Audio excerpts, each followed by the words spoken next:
মাত্র ২-৩ সপ্তাহে পাঠ্যপুস্তকে পরিমার্জন করা হয়েছে। এক্ষেত্রে কিছু ভুল ত্রুটি থাকতে পারে জানিয়েছেন শিক্ষা উপদেষ্টা ওয়াহিদুদ্দিন মাহমুদ। সকালে রাজধানীর ওসমানী স্মৃতি মিলনায়তনে বিশ্ব শিক্ষক দিবসের আলোচনায় অংশ নেন তিনি। নতুন বছরের প্রথম দিনে বই তুলে দেওয়ার বাধ্যবাধকতা থাকায় এই তাড়াহুড়ো। গরম গরম রুটি, সাথে সুজির হালুয়া, দুর্দান্ত জুটির আটা ময়দার সুজি। এজন্য কিছু ক্ষেত্রে ভুল হতে পারে বলেও জানান তিনি বলেন, বর্তমান তরুণ প্রজন্ম ছাত্র রাজনীতির নামে চরম অপরাজনীতির সাথে যুক্ত।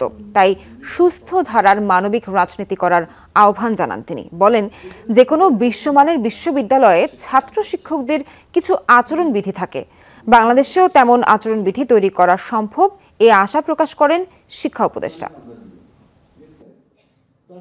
ছেলে মেয়েদের হাতে নতুন বই তুলে দেওয়ার বাধ্যবাধকতার কারণে মাত্র ২-৩ সপ্তাহের মধ্যে পাঠ্যপুস্তকের পরিমার্জন করতে হয়েছে। তাতে হয়তো কিছু ভুলভ্রান্তি থেকে যাবে।